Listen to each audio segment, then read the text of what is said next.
Hi, everyone. Hope everyone is doing well. This is the Canadian Foreign Policy Hour, which is a critical look at Canada's role abroad. I'm Yves Engler, coming to you from Jojage, which has long been a meeting place of various First Nations, otherwise known as Montreal. And there's a lot of developments in Canadian foreign policy. And I want to have a little bit of time to talk about the fact that the Socialist Caucus of the NDP asked me to run for the NDP leadership, and so I want to get into a bit of that at the end. So I'll get right to things. It's very hot here in Montreal, and I have to have my window open, so hopefully it doesn't create too much noise. The first thing is that the couple stories in the business pages of the Globe and Mail this week about record investment in Alberta's energy sector, 9-year high.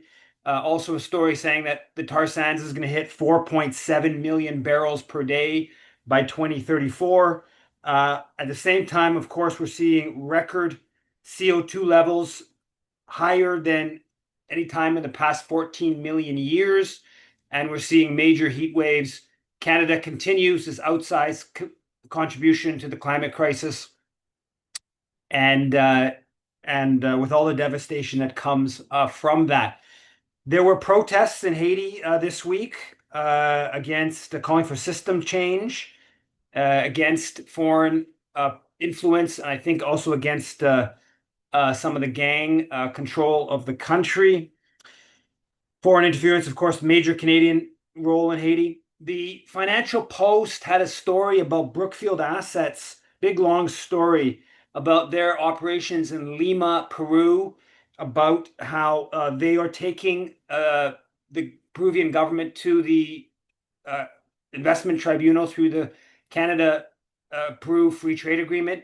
It's a $2.7 billion private road that Brookfield Asset, which is Toronto. Mark Carney, of course, was the director of the board, or yeah, I believe director of the board. Uh, they had this big conflict in Peru. People have, I guess, sort of attacked their tolls, and they've sued the Peruvian government. They've won a court case. The Lima government, the city government, but the mayor is very hostile, and they're taking him to the trade agreement. Apparently, they got this private toll through the purchasing the Brazilian company Octobar, and it was that big, huge Brazilian multinational that was implicated in major corruption scandals. And there's some claim that there's corruption in the background of this whole toll road, and that's what the Lima government is claiming. And anyway, so they're suing Peru, a big lawsuit over toll costs, or lost toll revenue, should I say. The CSIS is saying that they're starting to target um, uh, the supporters of a separatist sovereign Sikh state in Canada, which is viewed as a concession to the Modi government, which is a reversal. They are formally announcing that they're devoting greater resources to this question, which is controversial, and I think maybe should be seen in the context of Carney bringing Modi to the G7 summit 10 days ago, a week ago, or whenever that was exactly now, and some of the sort of geopolitical dynamics with India. The Trump administration sort of announced this agreement between the Kagame government and the Tshisekedi government in Kinshasa and Congo, um, over the war in the east of the country. And it's a little unclear to me if this is going to play out. The M23 still controls big chunks of eastern Congo, and M23 is really just the Rwandan proxy. There's obviously significant numbers of Rwandan forces that make up the M23 weapons, etc. And but what is, I think, the big picture to look at, and we've gone into Canada's role in enabling Rwanda's aggression in Congo going back 30 years. There's a long history. Obviously, not going to get into all that right now. Uh, but the big picture takeaway from all this agreement is being overseen by the U.S. in exchange for uh, concessions around Congo's vast mineral resources. Now, anyone who knows the background here knows that it's the Americans who have been a principal sponsor of Rwanda, of Kigali, of Kagame, the 30 plus year ruler in Kigali, who is, of course, a very brutal dictator who has unleashed mayhem in the Congo over the past 30 years. And so it's in a sense, at a big picture level, it's the US uh, enabling, and I would say going to the point of sponsoring Kagame. Kagame, of course, was trained at the Fort Leavenworth School officer training program in Kansas, and then the Americans negotiate an agreement where U.S. companies get the spoils of Rwanda, of Congo's minerals. And that seems to be the best case scenario here if this agreement holds. The worst case, of course, would just be that nothing really happens and the M23 continues its occupation. But this is an accord that legitimates, in a sense, the U.S. Pillaging of Congolese resources, and the U.S. has played this role in it, and Canada, for that matter, has played this role in the pillaging of Congolese resources. So it's a weird one where, in some sense, this could be better than the current situation, but if you look at it big picture, it seems pretty hard to consider this anything close to being a just accord. This week there was more brouhaha about this Ferry purchase by the former Crown Corporation, became a private corporation, former BC Ferries, that's now a private corporation, purchased from ferries that are from a Chinese shipyard. And the added element in this, and this is big brouhaha, it's gotten all caught up in this sort of anti-China kind of hysteria. And I'm totally sympathetic to the idea of building the ships in BC. If it's going to be for a BC company, obviously investing those resources in terms of jobs and whatnot in the province makes sense. But from what I understand, that's not on the agenda in a shorter medium term. And but what became a big controversy this week is that the federal government's initiative they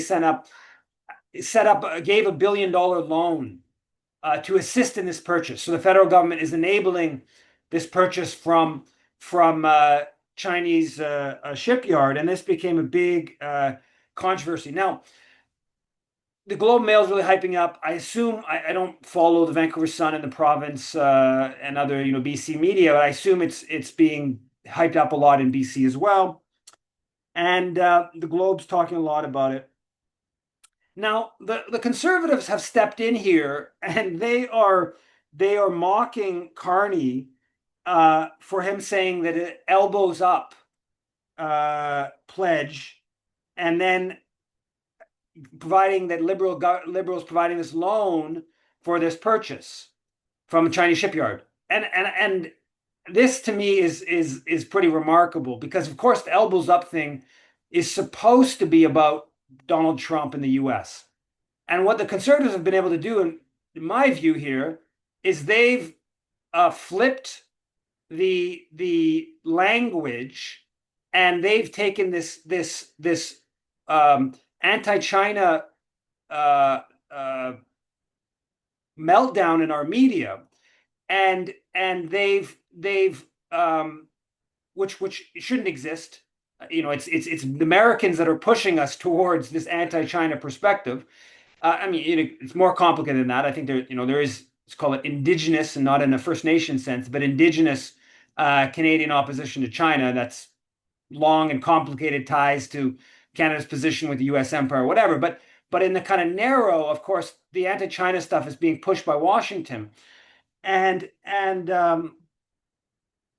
the and now the conservatives are framing this as the Carney, not being defending Canada enough and all this kind of stuff. When in fact they're basically just saying we should be more subservient to the U.S. empire. That's what the conservatives are saying, and but they're mocking his elbows up line on this. Now, of course, as I'll get to a little bit later, Carney is elbows down, if you like, to take this continue this line of hockey analogy. He is elbows down vis-a-vis the U.S. empire, vis-a-vis the Donald Trump administration. But the conservatives don't tend to focus on that one because they are even more elbows down on that issue. I did want to point out that Jenny Kwan, the NDP MP, has joined in on all this this anti-China stuff on the Ferry stuff in the Globe. She's quoting the Globe, complaining about this is the liberals being against this China purchase and it's only performative. Jenny Kwan has just been a China hawk. She is totally enabling this militaristic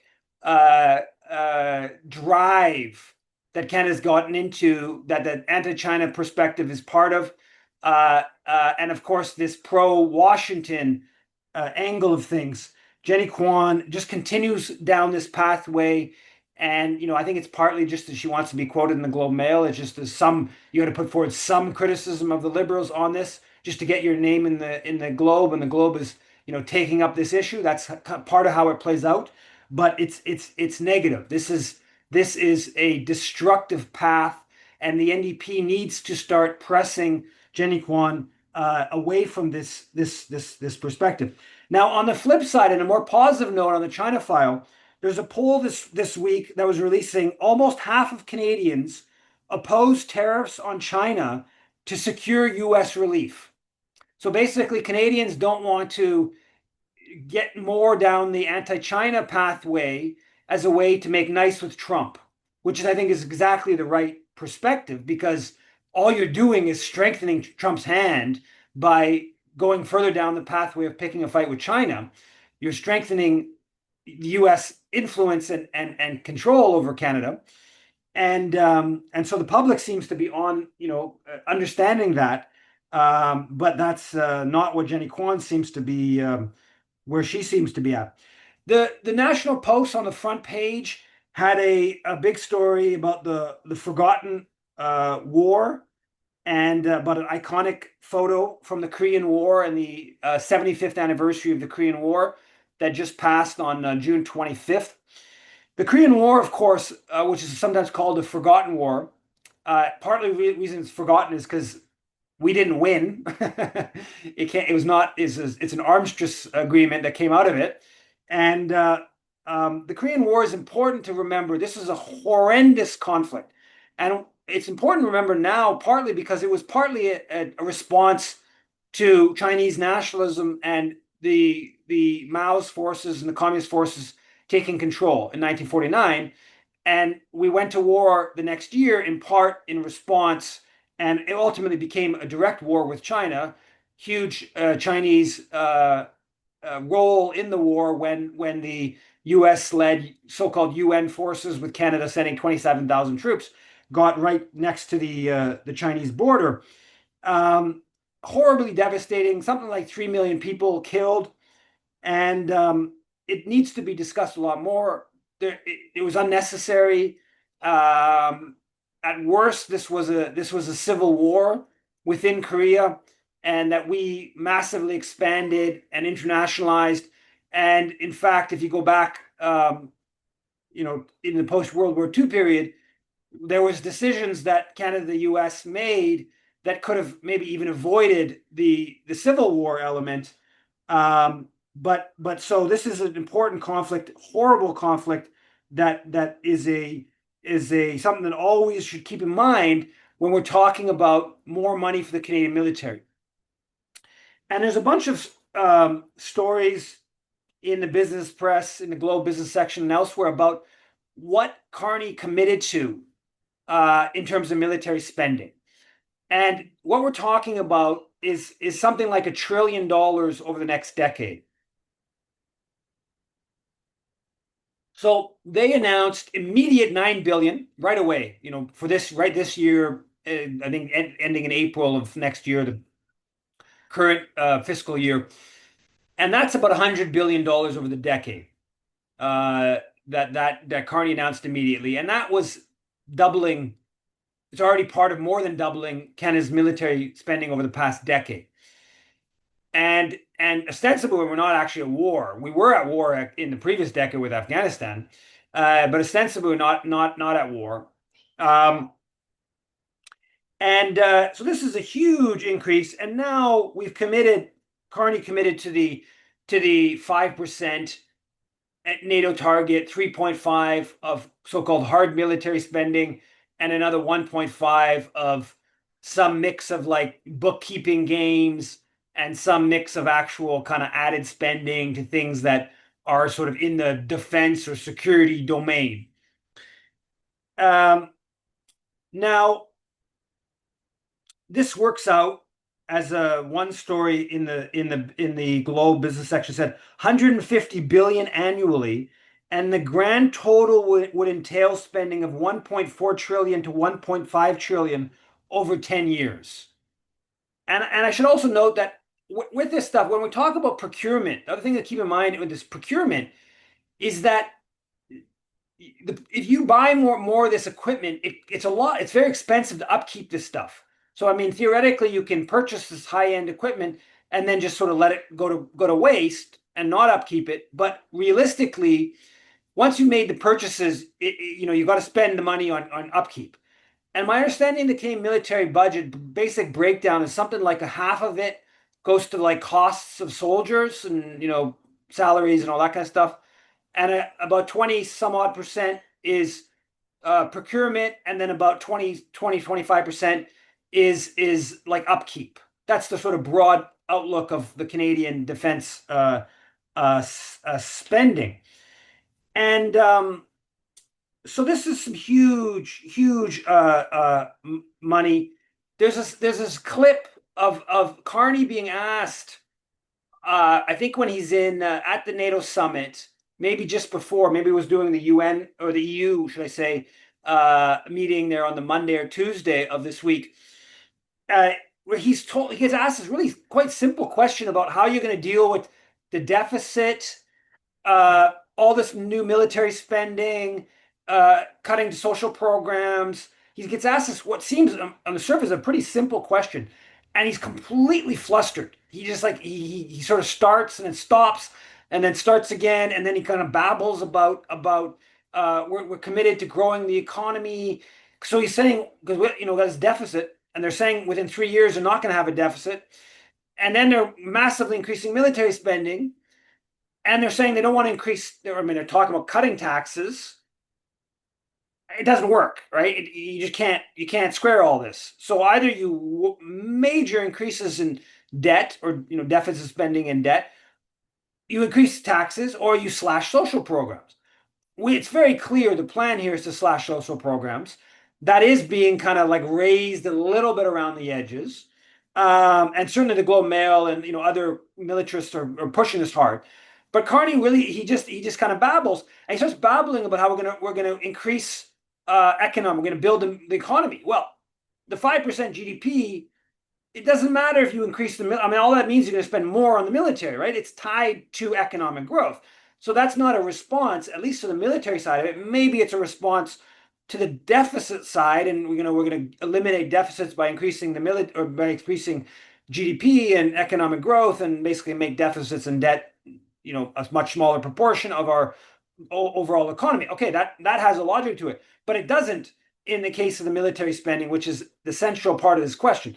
So it's interesting, and I think it speaks to the fact that he knows this is coming down the pipeline. This is going to be a unique attack against social entitlements. This is what's coming. We are, robbing or paying Paul, robbing what is it, robbing Paul to pay Peter, or Peter to pay Paul, and this is going to be a transfer from OAS, old age assistance, from the Globe's got a story about uh, uh, EI and dipping in there as part of this to pay this. This is what is coming here with the military spending increase, and so, but I should say, I want to say this is that this is first of all, I'll get into the economic side. So the Le Devoir has a piece about the economics of this spending, and so like how this would benefit the economy or not.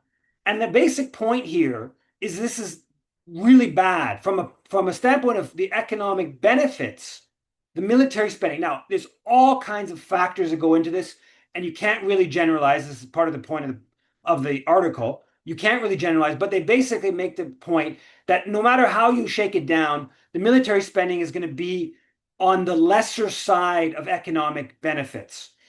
And again, all kinds of different factors that go into how you calculate this, but they're basically saying that fallait s'attendre, $1 dépensé for the government has a in the military saying it's a negative, and contrary to if you put it into social spending at $3 plus, into health 4.92 plus, into education 9.37 plus, or the environment 9.49. So basically, they're saying a dollar devoted is going to have a negative net and military, especially if it's purchased equipment from the U.S. Of course, that would be depending again back to what factors go in, what the inputs are to look at these calculations. But in the realm of like how it's been used, basically the point here is that much more significant economic benefits from investments in health, in the environment, and I think this is a generalized. Now, it's widely known that when you spend on the military, it's very low. Procurement is quite capital intensive, so it's generally creates few jobs, right? The clearest contrast, education is substantially more jobs than military spending. But the daycare is the most clear of the major social spending. Way more jobs created when you invested in daycare. Very labor intensive process. Most of the money goes into wages. And in fact, it's very feminized. It has a anti-patriarchal element as well, especially if you have decent jobs, decent salaries, and unionized and whatever. So the military spending is not, and we should say, there's people talk about like this. There's a Keynesian element, military Keynesianism that's happening with this spending on the military, and they're kind of framing that a little bit. But when military Keynesianism, and during the Korean War, I should say that was one of the benefits economically of the Korean War. It was military Keynesianism. There was after World War II, they used military spending as a way to get out of the Great Depression in the lead up to World War II and during World War II. And then they cut military spending after World War II, and that actually became an economic problem, or it became a capitalist problem. And then they used the Korean War as a way to justify rearmament and basically to stabilize the capitalist downturn that happened in that period through funding, spending on the military. But what's different about that time than this period is that the social contract and social entitlements were much fewer than they are today. And we're not talking about increasing taxes and increasing. We're just talking about shifting from one social sector, i.e., pensions, healthcare, maybe, to the military. That's what we're doing today. So it's not going to have that kind of stabilizing. Now, you can make an argument that around the edges there may be some stabilizing in terms of with the conflict with Americans, and maybe investing in some Canadian automotive factories that may have a downturn, and contracts for light armored vehicles from them and stuff like that. Around the edges, there may be some of that will happen, but at a more macro level, that is not what's going to happen. What we're really just doing, unless we talk about tax increases, and which we're not talking about.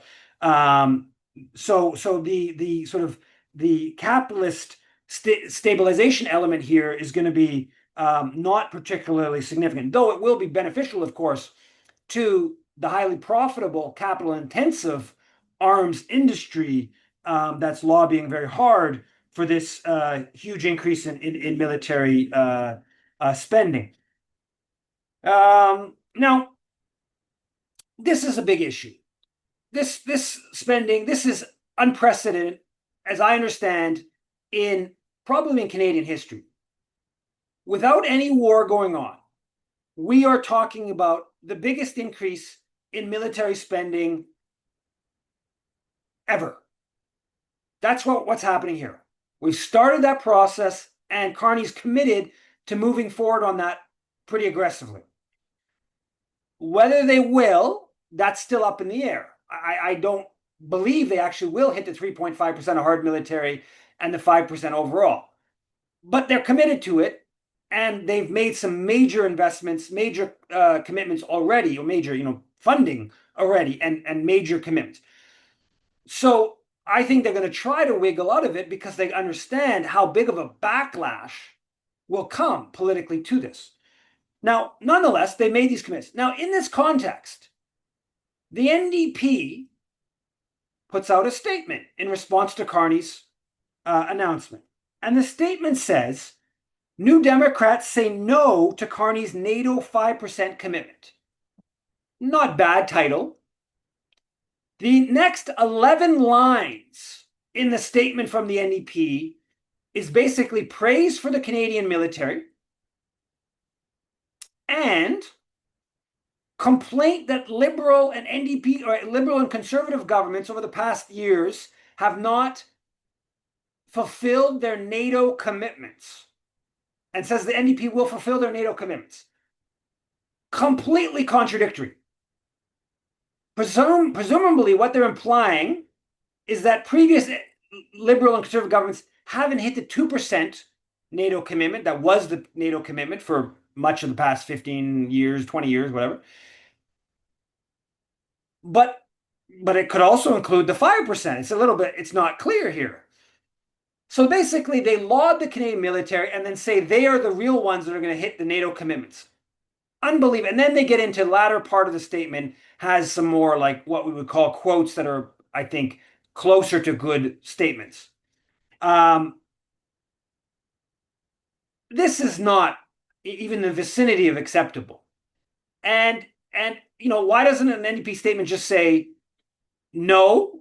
And if we have to cut huge amounts of social programs, let's withdraw from NATO. I mean, we should have been calling for withdrawing from NATO. If we had to hit 2% of GDP, we should be calling for NATO. Quite frankly, if NATO was demanding 1% GDP, we should call for withdrawal of NATO. We should be calling for withdrawal of NATO irrespective of them calling for devoting public resources from social programs to the war machine. Because NATO is a belligerent military alliance that we don't want to kill people around the world, and Libya, Afghanistan, Yugoslavia, other NATO acts of aggression that we should never have been part of. But the NDP can't do that, and they can't do it because they've supported this, and over the past few years, they've doubled and tripled down on their pro-NATO stuff as part of the NATO proxy war in Ukraine. And go on about that, but I didn't mention this last week. I meant to. They can't at the G7 summit. No, maybe at the NATO summit, Carney announced 4.3 billion more for Kyiv, partly from assets taken. Announced new sanctions on Russia. That's a big contribution. 4.3 billion is a big contribution. We've already devoted about 20 billion. I think it's around 5 billion in arms assistance and 15 billion in economic assistance. They announced this week as well. They're mulling, or a story said Fed's mull defense partnership with Ukraine. It would be some sort of co-production deal with military equipment with Ukraine. So more doubling down. And at the same time, Ukraine is announced just yesterday. There's the parliament still needs to pass it, but they're going to withdraw from the Ottawa Convention, uh, the landmine convention that Canada led in signing. So Ukraine's withdrawing, as has Latvia, which we have troops in Latvia, a couple thousand, about 2,000, almost 2,000 troops in Latvia, and that are working with the Latvian military, of course, who now are going to presumably be using landmines more. That should be much more controversial than it is. Um, so in big picture here, with the military stuff, getting back to the military stuff, uh, a couple a couple pieces actually on the military stuff that I think should mention. I'm totally blanking his name. The Canadian Dimensions media columnist, totally blanking. Anyways, he points out that this week's on the Hub, the media outlet, the Hub, they feature a thing on it's time to end boom and bust cycle in Canadian shipbuilding, and that was made possible by Irvin Shipbuilding. So Irvin Shipbuilding, of course, is a big military shipbuilding, but just how direct the sponsorship is, right? The supposedly serious media, and you see this in the Hill Times all the time and Politico all the time. They're little they're all like their defense supplements and stuff like that are all completely sponsored by arms industry, and then their daily sendouts they'll be sponsored by the companies themselves, and so they'll make the case that we're going to end the boom and bust cycle in Canadian shipbuilding, and then it's it's the shipbuilder that's funding it. Um, on the positive side, on the military stuff, and this is consistent. They're going on about how the public wants more military spending and stuff like that, and that they have been able to shift the public attitude on that in recent years, and that the polling does show that. But it still shows it's deprioritized. So this poll came out this week. Says I think this is Dimitri's Lascaris' post about it. Carney's obsessed with increasing Canada's military spending, but a new poll by Angus Reid finds that only 21% of Canadians want Carney's government to focus on military preparedness, while 66% want him to focus on international trade. Right? So you see this, and then you see this stuff on they want the elbows up with the U.S. Well, the chief of the defense staff comes out this week in the Toronto Star saying we need to buy more F-35s, right? This business about this review of the F-35 shouldn't be doing it. More F-35s, and the 16 is not enough. We got to do even more. And so the military's, this one thing that Carney does in terms of like kind of pushing back against Trump in the military security realm, it should be doing way, way, way, way more of this. One thing, a review of the F-35, the military comes out openly against it. We know behind the scenes they're doing everything they can to kibosh this review. They're DND's overseeing the review, but now they're coming out openly and pushing back on this. Now, this is all coming home to roost here. Here you have Carney. We're going to massively increase military spending to placate Donald Trump. NATO doing this, just totally embarrassing. All these European countries doing this. Trump openly saying that we don't have to do the 5%. You guys got to do the 5%. We don't have to do it because we've subsidized NATO for so long. That's Trump, right? Elbows up Carney doing this, and then Trump comes out and he seems to have some agreement. We're going to do the Golden Dome, increase military spending, and you're going to cut some tariffs on steel and aluminum, whatever, the auto sector. That's what seemed to be going on in the background. And then Trump comes out. We don't like your digital service tax on the big U.S. Tech companies. We're dropping the negotiation. And then Carney just immediately caves on the tax. They're going to go for supply management next. And this is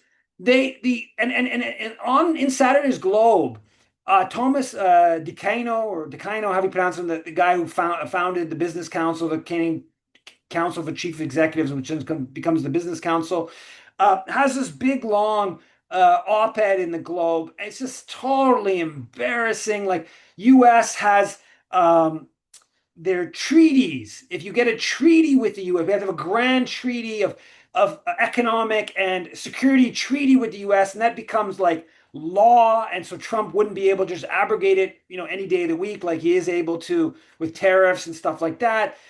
And it's like, how can we give even more to the US because this capitalist class in Canada is, and ruling class more generally, is just totally subservient, is totally like down the US pathway, and they, just, and so, and then, and Carney reflects that.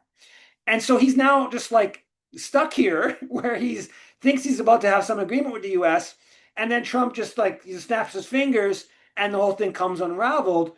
And we've massively increased military spending because the US wants us to. We've done all this stuff on the borders because the US wants us to. Some of it's just the Canadian capitalist class using, like Bill C5, they're using the Trump effect for their own domestic, indigenous, and anti-indigenous in this case with C5 purposes. But part of it is this sort of total concession to the US. On the positive side here, I think I got too much here. I got to go sort of running through things a bit quicker here. But on the positive side, somewhat positive, Alex Terrell and I have this piece about this young politicians in Canada. It's mostly Alex's research, very good research on this new group that's basically seems to be a NATO front, set up by this kid. Almost certainly got something in the background. Parents, it's got this private company in the background. That's a NATO front. Now, the positive here is in that the NATO Association of Canada shows that that young people are much less militaristic and yet much less interested in the kind of threats. Russia's a threat, China's a threat, Iran's a threat, all this kind of business that's used to justify military spending. And there was a poll in the National Post this week on that. The poll, the National Post articles, Canada's young adults softer on Iran poll. And it's worried about young people not being as into the target Iran kind of thing. And so basically what they're doing is they're funding these young sort of politicians kind of world. The NATO Association of Canada is funding this as a way to push back against the pacifist inclinations or the anti-Washington geostrategic outlook inclinations of younger people. And we've seen it in Palestine most clearly, very well documented on the Palestine question, but it generalizes a bit. And so they're funding young sort of influencers, young focused groups to try to challenge that. Moving towards Iran, the Globe and Mail absolutely embarrassed themselves beyond belief this week on this Irwin Cotler claim of Iran's sleeper cells being activated in Canada.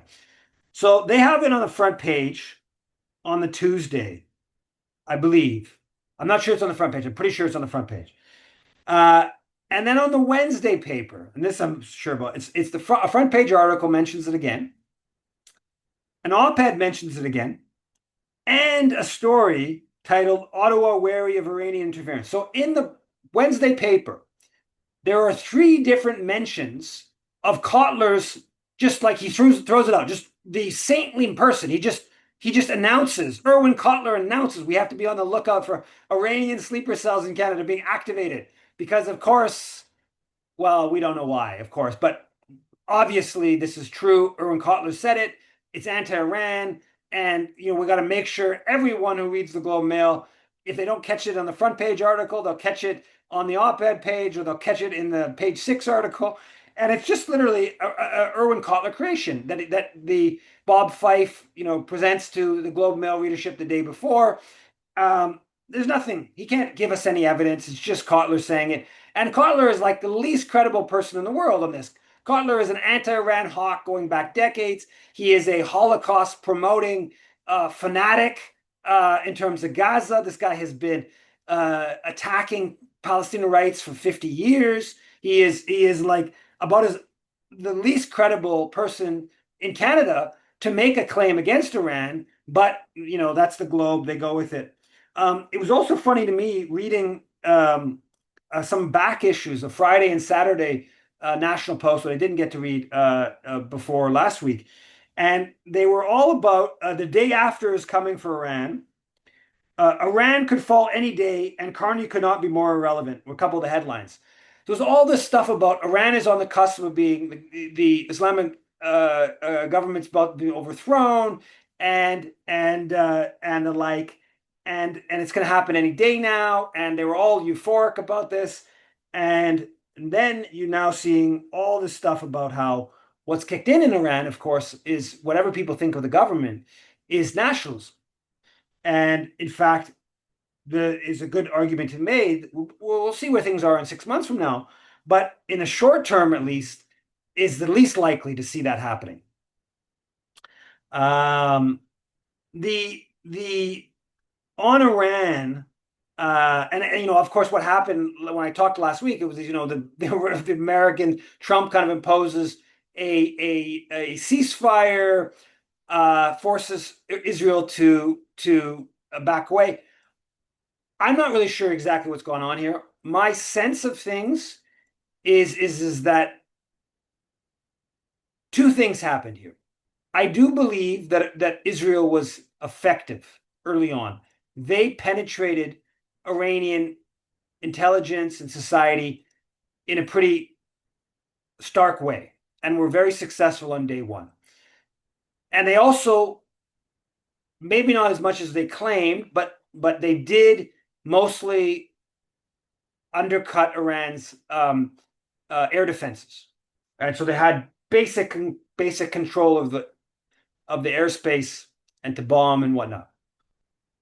Conversely, though, Iran's ballistic missile were more effective, I think, than most people thought, and they caused big damage in Israel, and it was causing serious economic toll in Israel. So Israel did kind of want it out.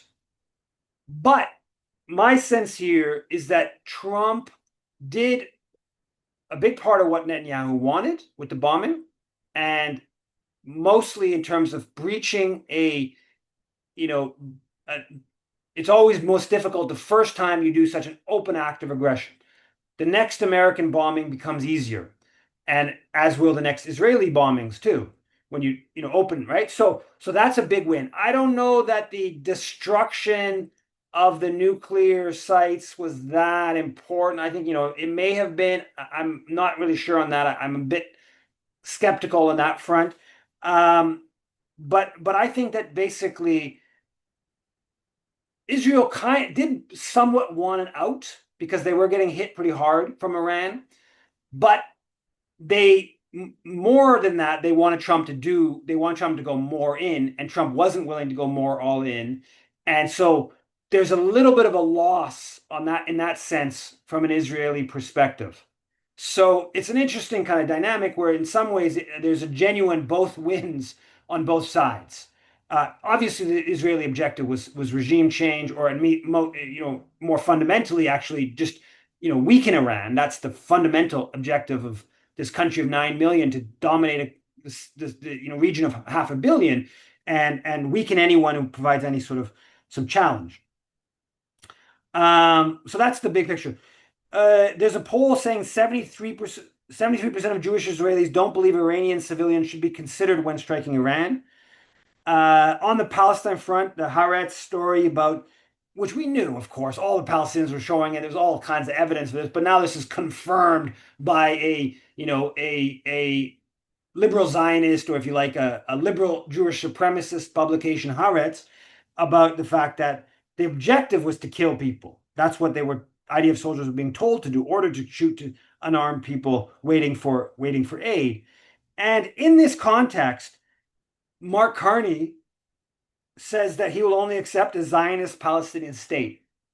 He'll only accept a Palestinian state, where they agree to the ideology of those who've oppressed them, where they agree to Jewish supremacy. It's just remarkable. I mean, this is amidst the Holocaust in Gaza, and Carney is like, just trying to figure out words that mollify the century-long aggressor, the Holocaust committer, as we speak. It's just absolutely stunning. When it's not exactly clear what he means by it, but it's clearly a pro-Israel Palestinian state, um, and it's just it's kind of stunning to see. Um, on the war, the Canadians fighting the Israeli military side. There's a bunch of stories in one in the National Post, one in the Jerusalem Post, one in the Suburban about this. And in July 2nd, an RCMP commissioner is holding an event with B'nai B'rith about their investigation of the Canadians fighting in Israel. And trying to frame it as it's this what they call a structural investigation. It's a sort of general investigation. And I think the analogy here is, the RCMP commissioner hosting a webinar with the Hells Angels to talk about how inside the RCMP structural investigation into biker gangs. Because this is what they're doing. They're trying to assuage the concerns of the criminals, of Canadians who've been fighting in the Israeli military, or parents or others who've friends of those who've been fighting and whatnot. That's what's going on here. And it's remarkable to see that. But clearly, the Zionist world is still panicked about this issue. And I think for the better. I think we've had a small win on this front. We should keep pushing on it. But it is still remarkable to see that. It's gone on a little longer than I would have wanted. I'm going to skip to a quick thing on Dahlia Kurtz. She's taking credit for the firing of Catherine Grejak, who's a paramedic who posted a statement about in solidarity with Palestine, totally reasonable statement, and was fired for posting it. Fortunately, the CUPE, her unions, come to her defense. It's a really egregious example, open power of the Zionist forces, of these genocide promoting forces, to still able to repress. We see a number of examples of this week. Toronto schools, the graduation books there, whatever they call them, the yearbooks, suppressing the mention of Palestine.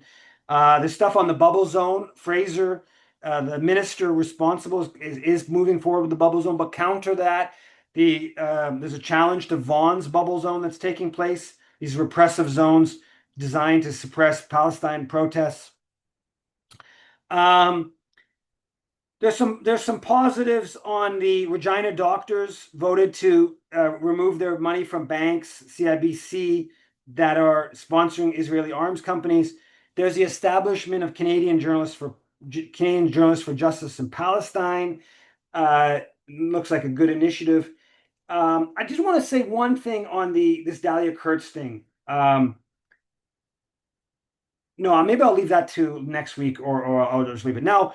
To finish off the Foreign Policy Hour. So I announced on Saturday, I was asked a few weeks ago by the Socialist Caucus of the NDP to be the leadership candidate for the NDP, which initially was not into. I got lots of stuff going on. There's lots of important work on all the writing and activism, the sort of grassroots journalism, whatever.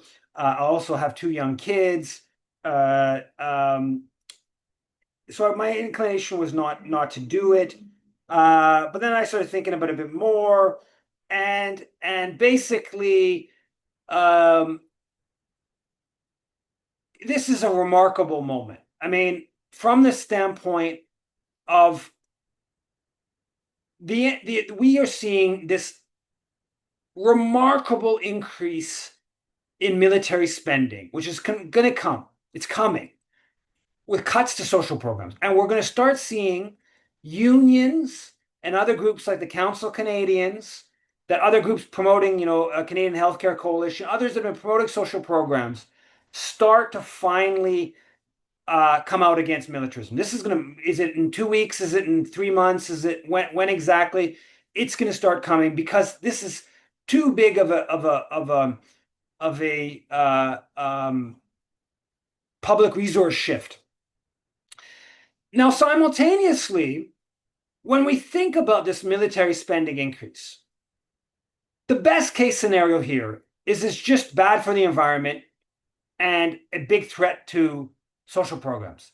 That's the best case scenario, right? That's what we're hoping for in accepting the current climate.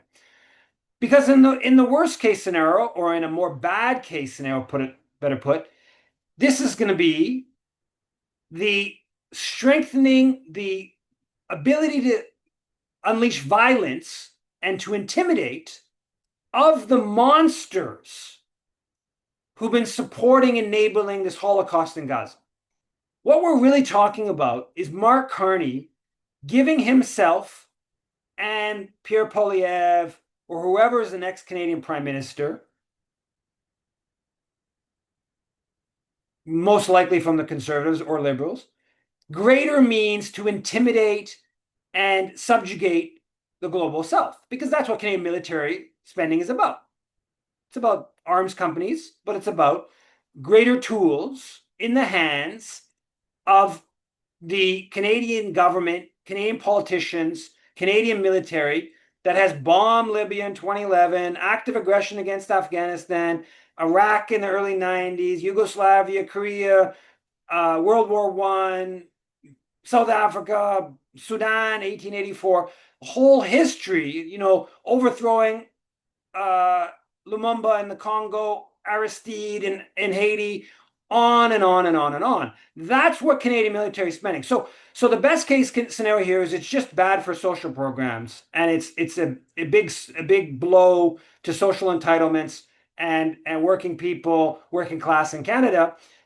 In the worst case scenario, it's that, and it's a empowering of these genocidal maniacs in charge of our government who've been supporting, enabling this horror beyond belief in Gaza. And so I think in that context, the NDP is not able, the NDP is completely caught here because they all support the NATO proxy war.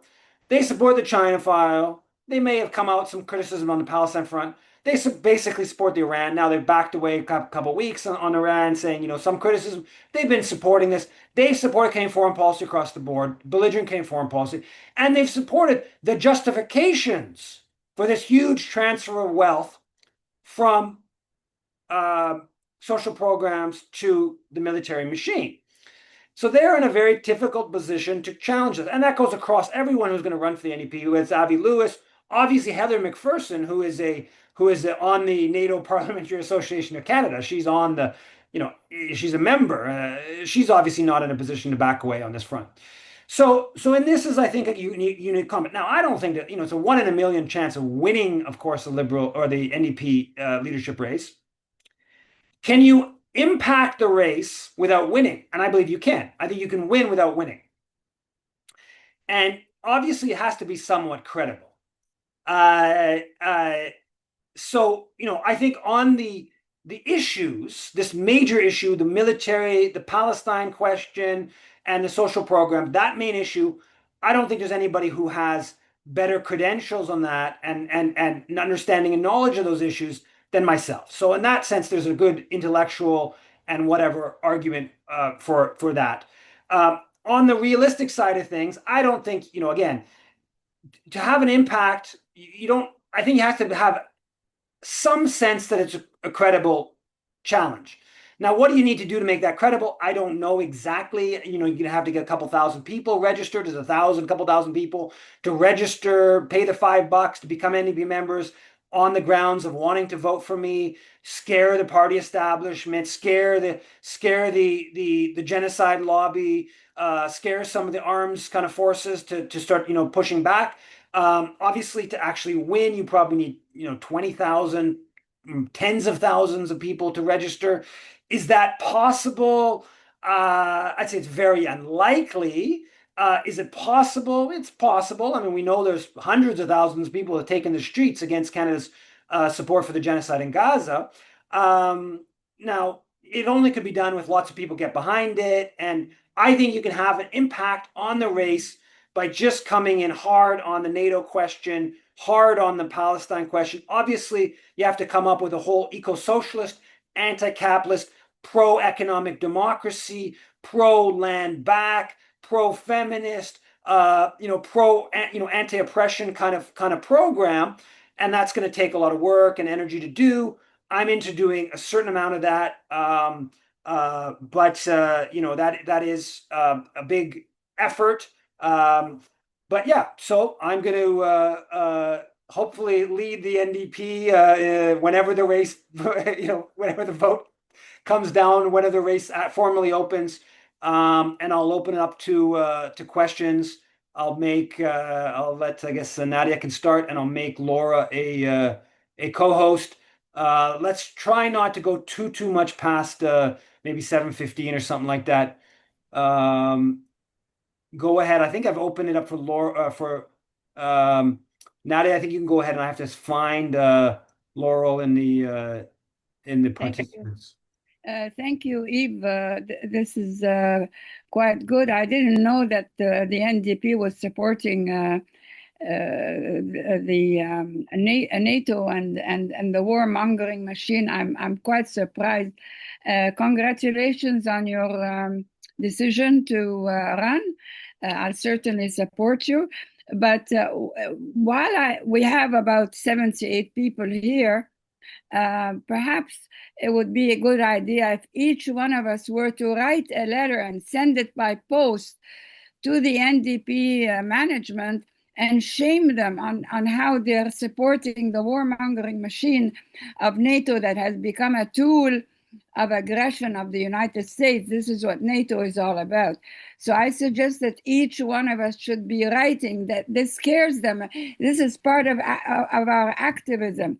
Scare them to death. If each one of us were to write a letter today and post it in the mail, maybe it'll shake them up. Thank you. Yeah, thanks. Okay, go ahead, Yuri. Thanks, Laura, and yeah, I completely agree with what Nadia also just said. And yeah, Eve, running for the NDP. Wow, I would have never thought in a million years. So I hope all goes well. And if you need a campaign manager or anything to help you out with the campaign, I'll do it for free. God damn it. Two very quick questions then. Yeah, two very quick questions. I wanted your thoughts on. Judy Rever was talking about basically Congo's surrender and this fake peace deal with Rwanda, and I wanted your thoughts on are you shocked that there are that maybe this is just an online thing, but maybe this happens in the real world? How much that there actually are people who are supportive of Kagame's criminal aggression on Congo, and even make up just BS that Mobutu once upon a time was historically just making up lies that Congo historically has been mean and unfair to Rwandans, particularly the tribe that Kagame is part of, and yeah, just the second quick question is shocked by just how aggressive Zionists are, even though they literally have the entire world supporting them. They literally have the entire media that supports them, and yet still the UK government has a hard-on for kneecap or whoever says debt to the IDF and stuff like that. And yeah, I'm curious, just like your thoughts on that. And yeah. Curious your thoughts.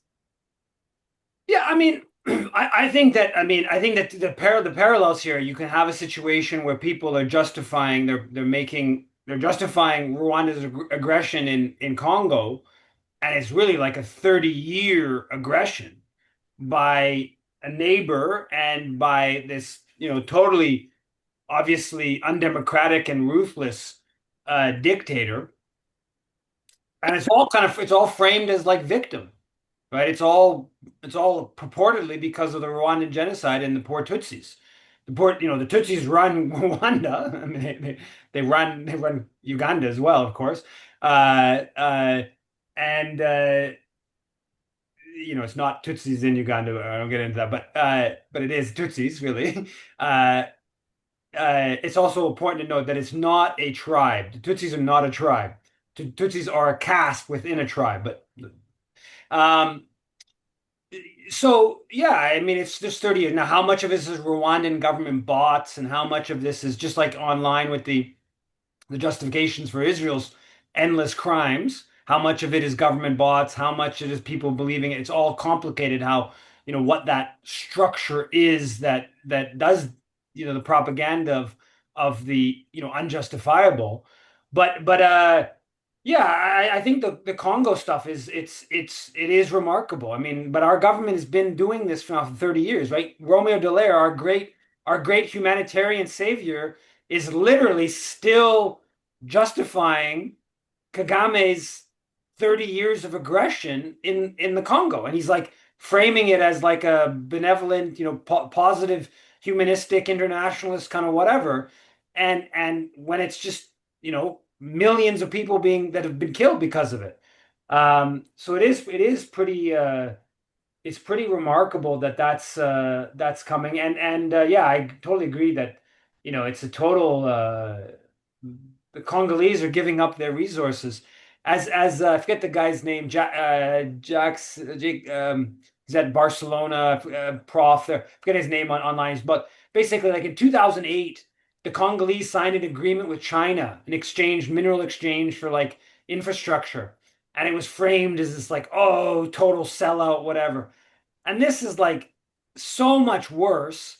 And it's the US that's like heavily involved in creating the conditions in a direct sense and in a broader indirect sense in the assassination of Lumumba and all other elements to US policy in Congo that have created the conditions where the Congolese government would sell out in this kind of way.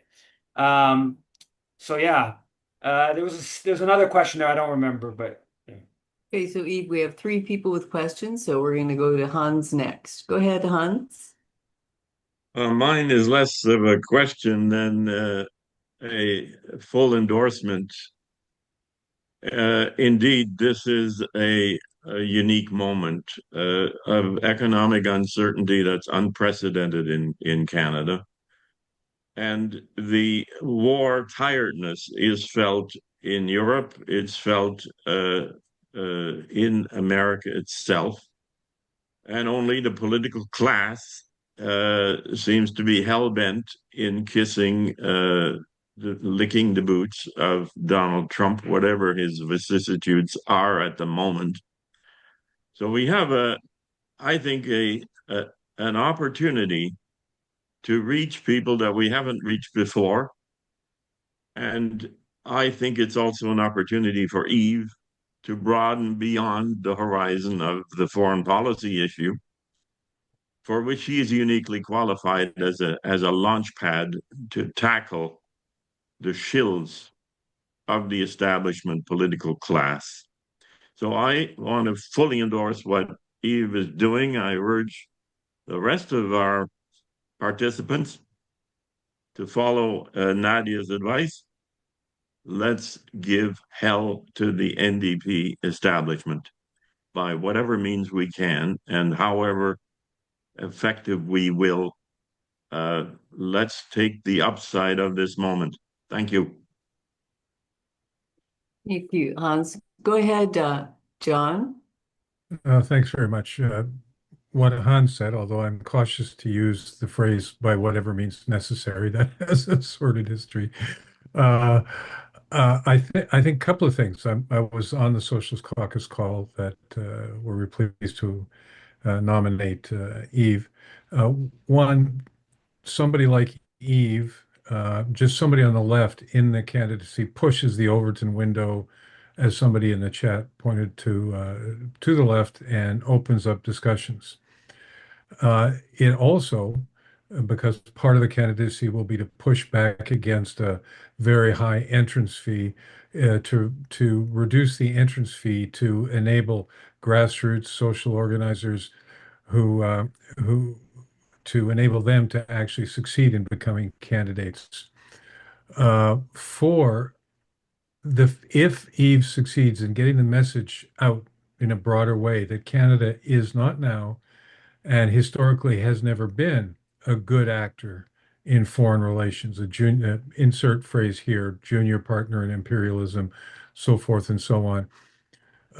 That tars the liberal conservative alliance to that record in a way that if Canadians start to hear it and it breaks through their complacency about Canada being a good actor in the world, that really challenges their hold on the two-door back and forth part of liberal politics. So I'm looking forward to this. On the open letter, they don't pay attention to letters that come in the mail.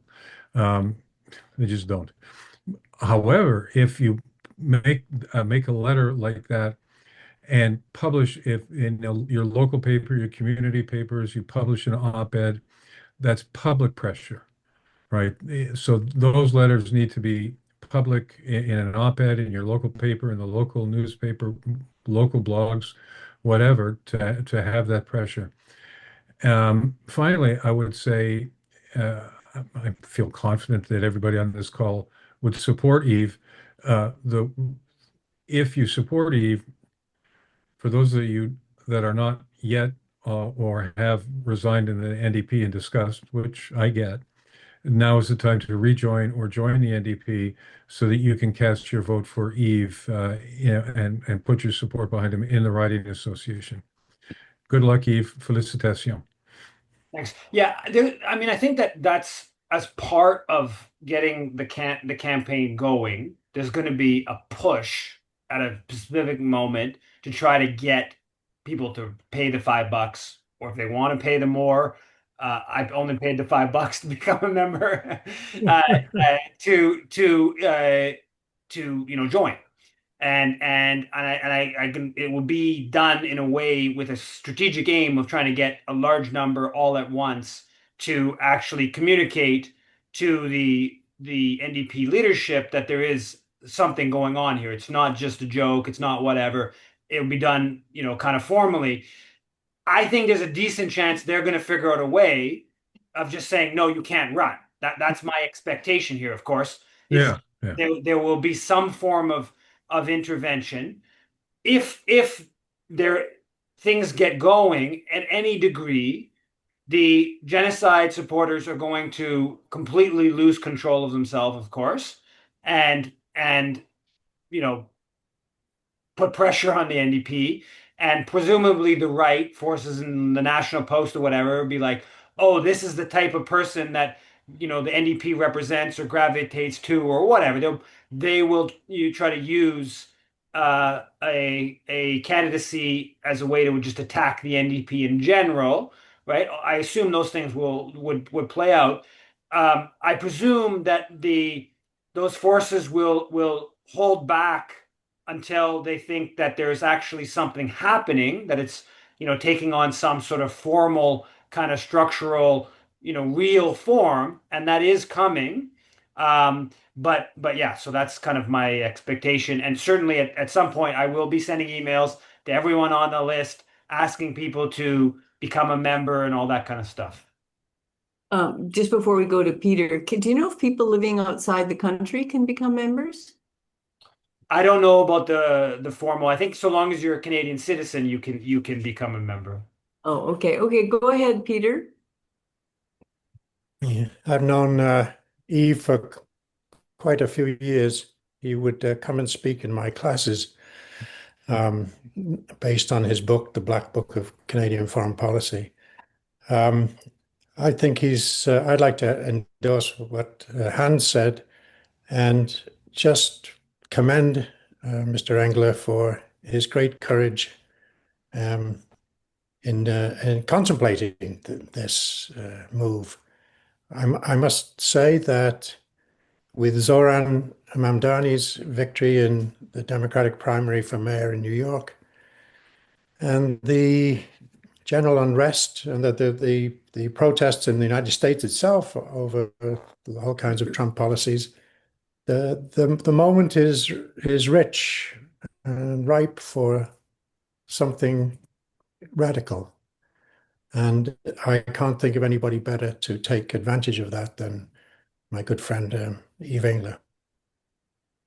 Great. Thank you, Peter. Yeah, I think we'd all agree with that.